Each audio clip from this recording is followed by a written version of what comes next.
durability is good. Just need to make you a bit sturdier. Yeah, not quite done yet.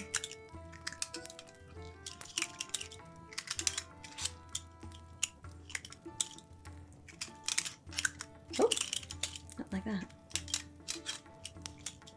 Oh, hello. Welcome to the Inventors Guild. Please have a seat. I'll be with you in just a moment, okay? I'm really sorry. We have a little bit of a backlog when it comes to our repair work, so it's going to be a bit of a longer wait than normal, but I promise that we will get to it and it'll be done right and it'll be amazing when you get it back, okay? Oh, you're not here for a repair?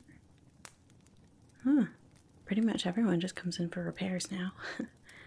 Oh, well then, what can I do for you? What brings you to the Inventors Guild today? Been a while since I've had someone in here who was just looking. Well, feel free. There's so much to look at. You know, we've dwindled in number, but not in creativity. Let me assure you, there is still lots of amazing things happening here at the Inventors Guild. So please don't let the lack of people here scare you away. There's still a lot of talent within these walls. Oh, this is just a little project that I'm working on, I guess. The idea of it is to use it to pick up bigger objects or objects that you need to work with in heat. You know, people like glass blowers or like the smithies. When they need to handle something that's hot, it might be easier to be able to, you know, use something like this so that you can really get a good grip on it. I'm still working on the strength of the grip, but at least the maneuverability is looking a little bit better. You see, these are made with a very special material called torsionite. It's sort of a ceramic, but it's very, very, very strong, and it can hold up to immense heat. So it's quite useful. Yeah. Well, it's a work in progress, at least. Unfortunately, I don't have a whole lot of time to work on it because most of my time is spent working on repairs. But, you know, it's what you got to do to keep the candles burning, right? One day I'll get them right. Someday. There we go. Just put those to the side now. Oh yeah, well we have a repair shop right here on site, and that's open to anybody. Anyone in the public, any civilians can walk in and we will repair stuff for you. Really anything that you need repaired, we'll take a look at it, whether we actually invented it and created it or not. So yeah, it's been a very good investment, let's just say, in the health of the guild. You see, in recent years, unfortunately, there have been some people who have sort of undermined the importance of inventors. It's quite sad, especially here in Ifendel. It's, you know, invention is such a huge part of every single one of our lives. I mean, everything was invented at some point. You know, how do you get to be a smithy if someone didn't invent, you know, the way to form and shape iron? You know, how do you get to be anything, really? How do you get to be a stonemason if someone didn't figure out the mortar to put in between the stones? Invention is such a huge part of our lives every single day. And how are we supposed to advance as a society if we don't invest in inventors?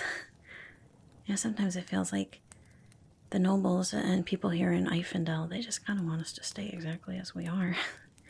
But part of being alive is wanting to do better. It's wanting to improve, wanting to find out what's next. That's what we do here at the guild. Unfortunately, it's not as popular of a profession as it used to be. But that's why we opened the repair shop. You see, part of being an inventor is learning how to think your way around a problem. Think your way around a problem to find a solution. So that's part of why we opened the repair shop here, is so that we could help fund the rest of the guild. Because we want the rest of this place to stay open too. You know, a place for masters and journeymen and apprentices alike to just come and sit at a workbench and just get to tinker, to create, to let their creativity and imagination take them somewhere special. It's a wonderful place to be. And working on repairs is a great place to, it's a great way to help make that possible. We've also started selling some of our wares. We make sort of the smaller things that are easy sells, little trinkets, little gadgets, little toys, even things like that the public likes. Yeah, that's a good way to help fund the rest of the guild too. Oh, sure, yeah, we've got all kinds of things for sale here. We also have some very rare items. I don't talk about these all the time because honestly, most of the time people don't care. But we have some, what you might consider artifacts from a time long gone when inventors and alchemists used to be very highly respected, from a place called Brighthaven. That city doesn't exist anymore. But we have some very interesting relics from that place. Oh, you'd like to see those? My goodness, no one ever wants to see those. Well, okay, let me warn you. They don't actually work, okay? Let me just preface it with that, because these, they use a combination of both invention and the elven form of magic to create something called alchemy. And that's what powers these items. But since no one knows how to use magic anymore, these items don't work anymore either, unfortunately. They're just cool paperweights now, I guess.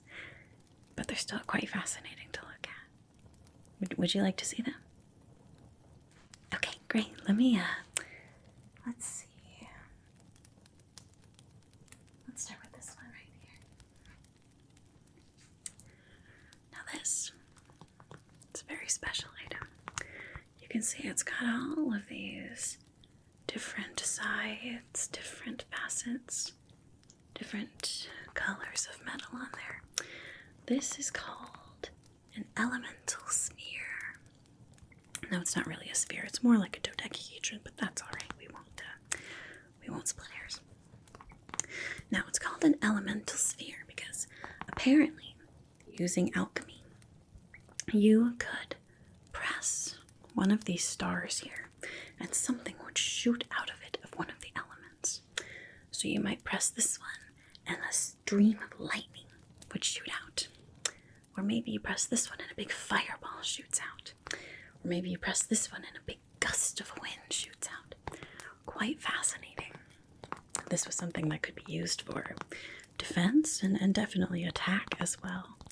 As well as just, sometimes all you need is a little electrical charge to get something going. So, you never know. It's quite a fascinating item. Of course, it doesn't work, like I said, because you need to be well versed in the art of alchemy. And that's something that is rather lost, unfortunately, in this kingdom at least. But it's still fascinating to think about. There was some confusion about a sphere like this because it was very difficult to remember which star produced which element. So there were some people that, maybe they meant to shoot someone with lightning and all of a sudden they just, shot them with some stinky fart gas or something. Although, don't underestimate the power of stink. I mean, why do we all avoid skunks so much? Because they smell really bad, and we don't want to smell really bad. Just saying. It could be an effective deterrent. See? inventors, constantly thinking of different ways around a problem. Never underestimate the power of stink. I feel like it wouldn't be that hard to just kind of differentiate the stars, maybe, paint them different colors or something like that. It seems like a pretty, no-brainer thing to me, but you never know. What do I know? I'm just an apprentice still. Unfortunately, I'll probably be an apprentice for a very long time. We don't have a whole lot of masters here anymore. Most of them have moved on to other cities. Can't really blame them. Living in Ifendel is, well, you always get the feeling that you're being watched. Some people more than others, I guess. So you said this was your first time in Ifendel, right? Well, I hope that you've been enjoying the nicer side of the city. Oh, you just got here. Well, you'll have to take some time to explore. There are all kinds of fascinating people, wonderful places to visit from the outside. Oh, you must go to the Ifendel Bazaar. Are you planning on going there? Good, good. That is where you will find the most high-end merchants, as well as most of the more exotic ones. It's quite a spectacle, and it's quite fun. Unfortunately, most of the actual, products to buy there are a little bit out of my price range as an apprentice, but maybe someday. There is one person, though. She's a gnome. She works at the university. She has a tent where she has on display all kinds of different artifacts, different things from her expeditions that she leads. She also sells different scrolls, and I think she offers a writing service for people who can't write as well. Although most of the nobles, who go to the Ifendel Bazaar can write, but you never know. Some of them just never really cared to learn, so she does all kinds of things. She's quite fascinating. She's always good for a conversation, too. In fact, I showed her this the last time I was there. She was absolutely taken with it. Unfortunately, she didn't buy it, but I think that it was very fascinating to her, but also maybe brought back some painful memories. But it's still a fascinating item, just to think about all of these different possibilities with the stars. You like that one? Good, I'm glad that you do. I actually have something that is the exact opposite of this, sort of. Let me go get it just a moment. Put you back. Let's see, where did that little cube go? Here we are. Now this one, I regret to inform you, also doesn't work. Like I said, this one is in a bit of rough shape. You can see there's some rust, some patches where the metal is starting to erode a little bit. It's quite old. This one I actually purchased from that gnome at the bazaar when she was selling artifacts back from who knows when. And this, she said, is called a cube of force. So, back when it worked through the art of alchemy, you could press the symbol on each of the 6 different sides, and it would create a force field around you about 15 feet in diameter, something like that. And each different side meant that there was something that couldn't get through that force field. When you press this side, it would create a force field that living things could not pass through. So if you're being attacked by somebody, they wouldn't be able to get in and attack you. And then, let's see, this side right here. This means that non-living things could not get through. So things like mechanical beings, automatons, golems, things like that wouldn't be able to attack. And then this one here. This symbol meant that magical effects could not get through. So if you were fighting a spellcaster who was trying to harm you in some way with their spells, they wouldn't be able to. Things like that. I don't know what all of the sides were, unfortunately, but I know those three. I also know that it didn't last all that long. Usually it only lasted for a few minutes, so really it was just enough time to sort of come up with a plan. Or you could move within the force field, and the force field would move with you at the center. So technically you could maybe use it to run away. Although I'm not sure how easy it is to hide with a giant glowing cube around you. It would be quite the sight to see, too.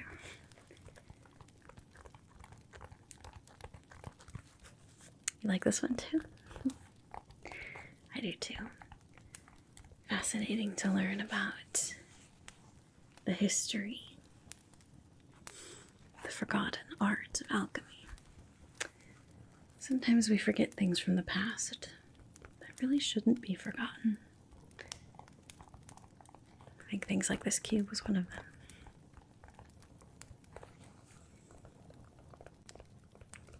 Well, if you think that this one's interesting, I also have another item that was created by alchemy. Yes, it was something, not necessarily a machine, but still an invention that was quite useful. Here, let me see if I can find it. It was, here we go. Right here, this little jar. May not look like much, but these little balls inside of here are a very special mix of herbs and different elemental properties. It's alchemy, so, mixing different elements and things like that. I don't fully understand what it is, but these were created to help combat the feeling of air sickness. Right, so the people in Brighthaven, the gnomes especially, they used to have these huge airships that they would use to actually fly through the sky. Absolutely fascinating to think about.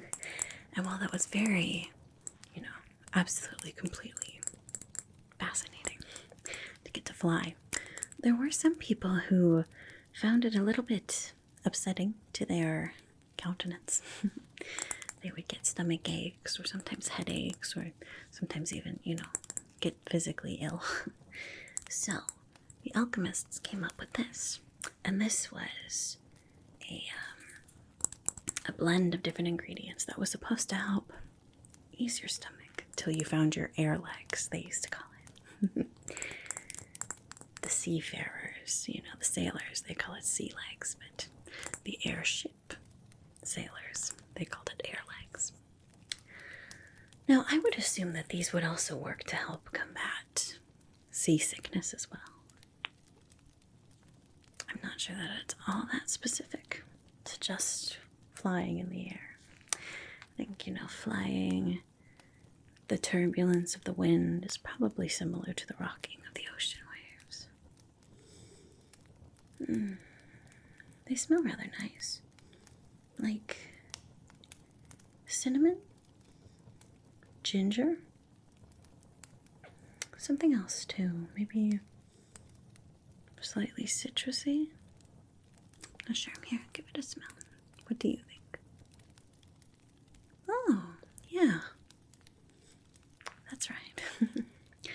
I've never actually tasted any of them because I don't really have need to get on a ship at any point, either an airship or a sea ship. But I would bet that they are very, very powerful. They smell good, at least. Oh, yeah. We also have quite a few things here for sale that are not artifacts of the past, but things that we've made in the present. Here, let me see what I can find to show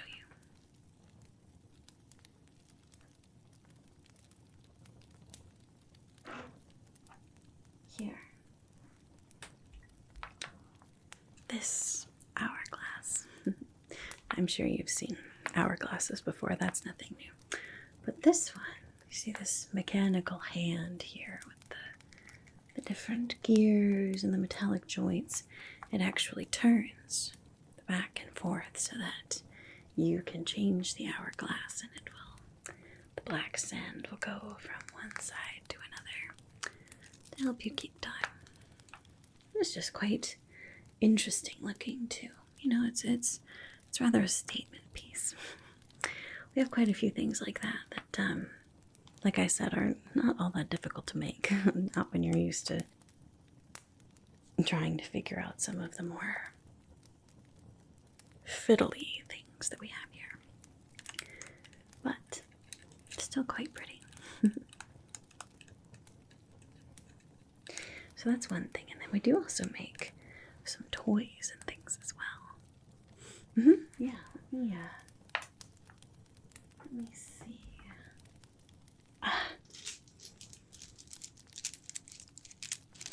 Have you ever played tiles before? Well, these are little tiles. And they have different numbers on them on 2 different sides. Let me show you.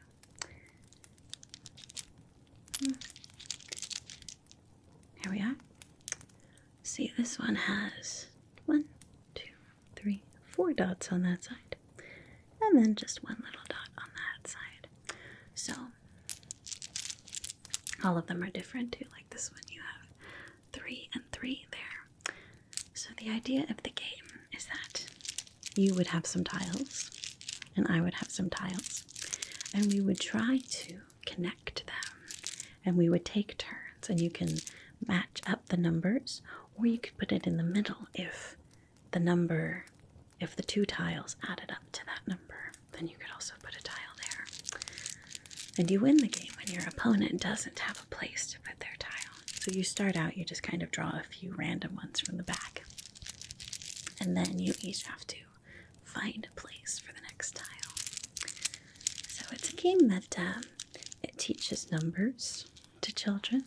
It also teaches, creativity and problem solving a little bit as well. Also, if you get bored playing the number game of tiles, you can also take these tiles and line them up. You can stand up on a table just like that. And you can line them up in a row, one after another, after another, after another. And if you put them close enough, then you can go and tip one of them over, and they'll all tip over. Like fascinating little shapes.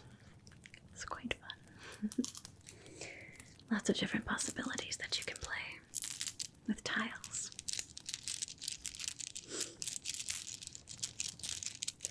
It's a simple thing to make, but quite entertaining. You can also just use these as, sort of a game of chance. Say you have a friend and you're both trying to make a decision and you want to do different things. Well, you just both take out the tiles, and then you add up the numbers and you see who wins based on who has the higher number. All kinds of different uses for tiles. Quite fun. Of course, nothing like the ingenuity that goes into something like this. I would love to see a force cube or the elemental sphere in action someday. Probably not in my lifetime, but maybe someday. Oh well. Maybe someday someone out there will be able to merge the world of science and the world of magic again.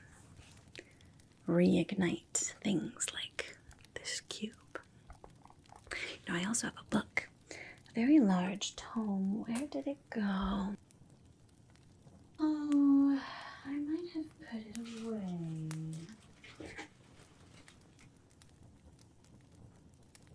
Oh, it's not on the shelf anymore. You know what, I bet Theo was taking it and looking at it. He loves to page through that book. Unfortunately, neither of us really know how to decode it. It's a book of golem creation. Another skill of alchemy is being able to use the elements to your advantage. And so you could create a golem, a giant statue that moved and listened to your commands. You could make one out of clay, you could make one out of stone, you could even make one out of metal if you were very good. All kinds of interesting applications of alchemy. Maybe someday it will come back. Maybe not in my lifetime, unfortunately. I would love that. I don't think it's very likely. But there are so many things that just inventing and creativity can give us without the use of magic. Then we still get by, don't we? Oh, there was someone outside the walls that was selling something. Inventory. Really? What did it look like? A little, like the circles, interlocking circles, and it spun? Oh, like an oscillating gyroscope? Yeah, I got one somewhere around here. Oh, right here. Like this thing? This little twirly thing right here? Yeah. Yeah, that's what that is. It's an oscillating gyroscope.